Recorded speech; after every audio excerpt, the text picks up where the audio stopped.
ജമ്മുകശ്മീരിൽ സൈന്യത്തെ പിൻവലിക്കുന്നത് പരിഗണനയിലെന്ന് കേന്ദ്ര ആഭ്യന്തരമന്ത്രി അമിത്ഷാ. ക്രമസമാധാന ചുമതല പൂർണ്ണമായി ജമ്മുകശ്മീർ പോലീസിനെ ഏൽപ്പിക്കുമെന്ന സൂചനയാണ് അമിത്ഷാ നൽകുന്നത്. കശ്മീരികളുടെ ദീർഘകാല ആവശ്യമാണ് ഇത്. കശ്മീരിൽ എല്ലാം ശാന്തമാണെന്ന സന്ദേശം നൽകുകയാണ് ഇതിന്റെ ലക്ഷ്യം. സൈന്യത്തിന് പ്രത്യേക അധികാരം നൽകുന്ന നിയമം പിൻവലിക്കുന്നതും പരിഗണനയിലാണെന്ന് അമിത്ഷാ പറഞ്ഞു. മുൻകാലങ്ങളിൽ പോലീസിന് കാര്യമായി ഇടപെടാനായിരുന്നില്ല. എന്നാൽ ഇപ്പോൾ പോലീസിന് ക്രമസമാധാനം മെച്ചപ്പെട്ട നിലയിൽ കൈകാര്യം ചെയ്യാനായിട്ടുണ്ടെന്ന് അമിത്ഷാ വ്യക്തമാക്കി. ജമ്മുകശ്മീരുമായി ബന്ധപ്പെട്ട് 7 വർഷത്തേക്കുള്ള ബ്ലൂ പ്രിന്റ് സർക്കാർ തയ്യാറാക്കിയിട്ടുണ്ട്. അത് ഘട്ടം ഘട്ടമായി നടപ്പാക്കും.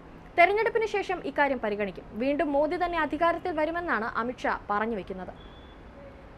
ജമ്മുകശ്മീർ നിയമസഭാ തെരഞ്ഞെടുപ്പ് സെപ്റ്റംബർ 30-നുള്ളിൽ നടത്താനാണ് സുപ്രീം കോടതി ഉത്തരവ്. ആ ഉത്തരവ് നടപ്പാക്കും. ജമ്മുകശ്മീർ ജനാധിപത്യം ഉറപ്പിക്കുമെന്ന് പ്രധാനമന്ത്രി നരേന്ദ്രമോദിയുടെ വാഗ്ദാനമാണ്. അത് നടപ്പാക്കും. ഈ ജനാധിപത്യം 3 കുടുംബങ്ങളിൽ മാത്രം ഒതുങ്ങുന്നതല്ല. ജനകീയ ജനാധിപത്യമായിരിക്കും വരികയെന്നും അമിത്ഷാ വ്യക്തമാക്കി. ജമ്മുകശ്മീർ മീഡിയ ഗ്രൂപ്പിന് നൽകിയ അഭിമുഖത്തിലാണ് അദ്ദേഹം ഇക്കാര്യങ്ങൾ വ്യക്തമാക്കിയത്. സൈന്യത്തെ പിൻവലിച്ച ക്രമസമാധാന ചുമതല ജമ്മുകശ്മീർ പോലീസിന് വിട്ടുകൊടുക്കാൻ പദ്ധതിയുണ്ട്. നേരത്തെ ജമ്മുകശ്മീർ പോലീസിൽ വിശ്വാസമില്ലായിരുന്നു. എന്നാൽ ഇന്ന് സാഹചര്യം മാറി. സ്വന്തം നിലയിൽ അവർ ഓപ്പറേഷൻ നടത്തുന്നുണ്ട്.